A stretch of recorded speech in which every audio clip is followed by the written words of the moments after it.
Hi friends, आज के इस वीडियो में हम लोग फाइनेंशियल इमरजेंसी डिस्कस करेंगे।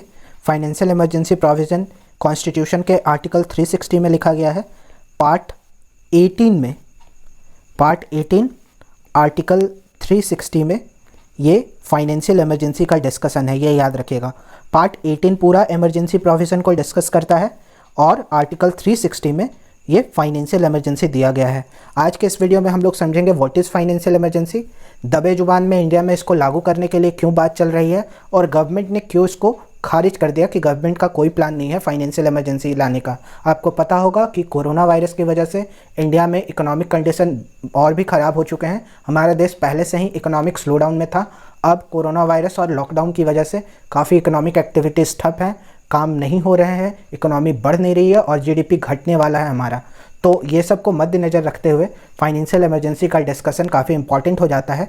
वीडियो स्टार्ट करने से पहले बता दूँ, मेरा नाम है आकाश और आप देख रहे हैं मेरा चैनल बैक बेंचर्स गुरु। अगर आपने अभी तक चैनल सब्सक्राइब नहीं किया है तो सब्सक्राइब कर लीजिए और नोटिफिकेशन का बेल आइकन दबा लीजिए फ्यूचर अपडेट्स के लिए। तो सीधा आते हैं, what is financial emergency. Financial emergency क्या है, वित्तीय आपातकाल क्या है। A financial emergency one of the 3 types of emergency. 3 तरह की इमरजेंसी इंडिया में होती है। एक नेशनल इमरजेंसी, दूसरा प्रेसिडेंट्स रूल, जब स्टेट में कॉन्स्टिट्यूशनल मशीनरी ब्रेक हो जाती है स्टेट की, तब हम लोग प्रेसिडेंट्स रूल लगाते हैं। ये प्रेसिडेंट्स रूल का डिस्कशन आर्टिकल 356 में है।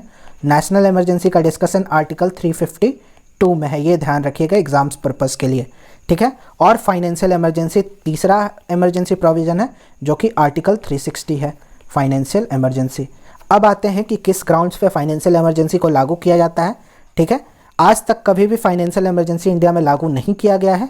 1991 में इकोनॉमिक क्राइसिस हुआ था, आप सबको पता है, जिसके बाद इकोनॉमी को इंडिया का खोल दिया गया, ठीक है। 1991 के क्राइसिस में भी ये फाइनेंशियल इमरजेंसी लागू नहीं किया गया था, ये याद रखिएगा, ठीक है।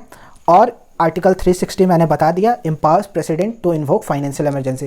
फाइनेंशियल इमरजेंसी प्रेसिडेंट इन्वोक करते हैं on aid and advice of council of minister. किस ग्राउंड पे प्रेसिडेंट फाइनेंशियल इमरजेंसी इन्वोक कर सकते हैं, देखते हैं। आर्टिकल 360 में क्या लिखा गया है। आर्टिकल 360 में लिखा गया है कि जब भी प्रेसिडेंट को ऐसा लगेगा कि फाइनेंशियल स्टेबिलिटी और क्रेडिट ऑफ इंडिया या फिर इंडिया के किसी पार्ट पे ऐसा खतरा है फाइनेंशियल स्टेबिलिटी का या फिर क्रेडिट का खतरा देखते हुए प्रेसिडेंट फाइनेंशियल इमरजेंसी प्रोक्लेम कर सकते हैं। तो प्रेसिडेंट को क्या लगना चाहिए कि एक फाइनेंशियल स्टेबिलिटी को खतरा है या फिर क्रेडिट को खतरा है, इंडिया के क्रेडिट को या कि इंडिया के किसी पार्ट के क्रेडिट को, ठीक है। तो ये ग्राउंड्स है फाइनेंशियल इमरजेंसी का। लेकिन इसको जुडिशियली रिव्यू भी किया जा सकता है। क्यों किया जा सकता है, ये 44वां संविधान संशोधन 44th अमेंडमेंट एक्ट के बाद प्रेसिडेंट के इमरजेंसी डिक्लेरेशन को चैलेंज कर दिया जा सकता है, ठीक है, क्योंकि प्रेसिडेंट का सेटिस्फैक्शन जुडिशियल रिव्यू के बाहर नहीं है, कोर्ट में उसको चैलेंज कर सकते हैं हम लोग, ये याद रखिएगा, ठीक है। नेक्स्ट आते हैं, प्रेसिडेंट जब अप्रूव करते हैं, इन्वोक करते हैं फाइनेंशियल इमरजेंसी, उसके बाद पार्लियामेंट क्या कर सकता है। पार्लियामेंट को 2 महीने के अंदर इसको अप्रूव करना होता है, दोनों हाउसेस को, लोकसभा को भी और राज्यसभा को भी।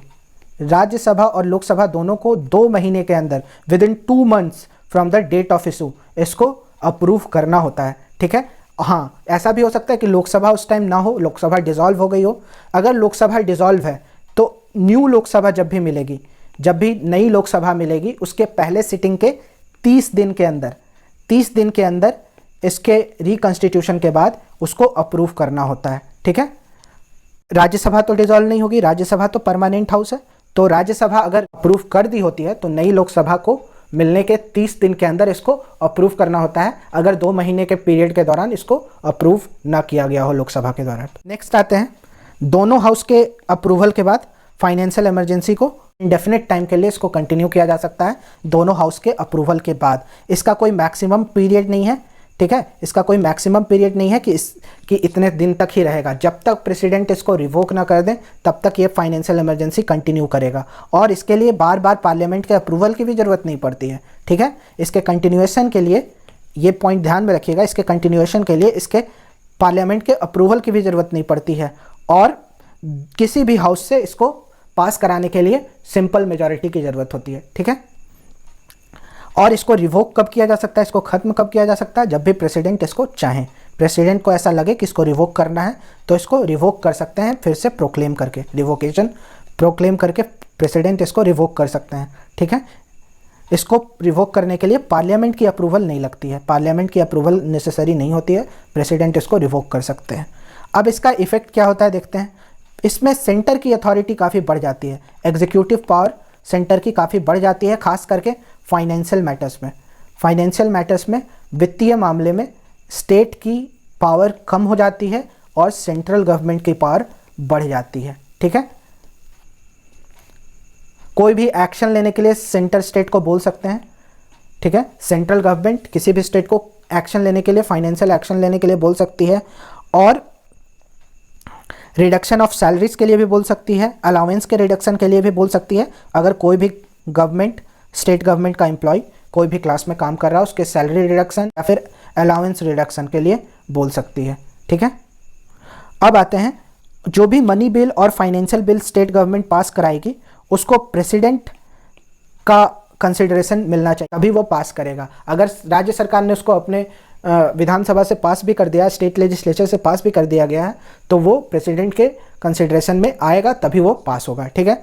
और प्रेसिडेंट चाहे तो यूनियन गवर्नमेंट के एम्प्लॉयज़ की, सेंट्रल गवर्नमेंट के एम्प्लॉयज़ की, या फिर जज ऑफ सुप्रीम कोर्ट और हाई कोर्ट की सैलरी कम कर सकते हैं। ये भी इस फाइनेंशियल इमरजेंसी का पार्ट है। सैलरी भी कम कर सकते हैं, उनके अलाउंसेस भी कम कर सकते हैं। अभी आप देख रहे होंगे, न्यूज़ में आ रहा होगा कि इस स्टेट ने अपने एम्प्लॉय का इतना अलाउंस कम कर दिया, पी ने अपने सैलरी में इतना % कट कर दिया, एमएलए ने कट कर दिया। अभी फाइनेंशियल इमरजेंसी लगा नहीं है, लेकिन ये लोग कट कर रहे हैं। फाइनेंशियल इमरजेंसी में प्रेसिडेंट चाहे तो कट कर सकते हैं, ठीक है। तो इससे कंक्लूजन क्या निकलता है कि कंक्लूजन यही निकलता है कि central acquires full authority over financial matter. Central को पूरा अधिकार होता है वित्तीय मामलों में, स्टेट के भी वित्तीय मामलों में सेंट्रल का पूरा अधिकार होता है। तो ये रही फाइनेंशियल इमरजेंसी की बात। फिर से समराइज कर दूं, आर्टिकल 360 पार्ट 18, सेंटर के पास ज़्यादा पावर हो जाता है फाइनेंशियल मैटर्स में, ठीक है। तो होप करता हूँ आपको ये वीडियो पसंद आया होगा। अगर आपका कोई भी सुझाव हो तो कमेंट सेक्शन में देना ना भूलें। वीडियो पसंद आया हो तो लाइक करें और चैनल को सब्सक्राइब ज़रूर करें। मिलते हैं किसी नेक्स्ट वीडियो में, तब तक के लिए गुड बाय, स्टे पॉजिटिव।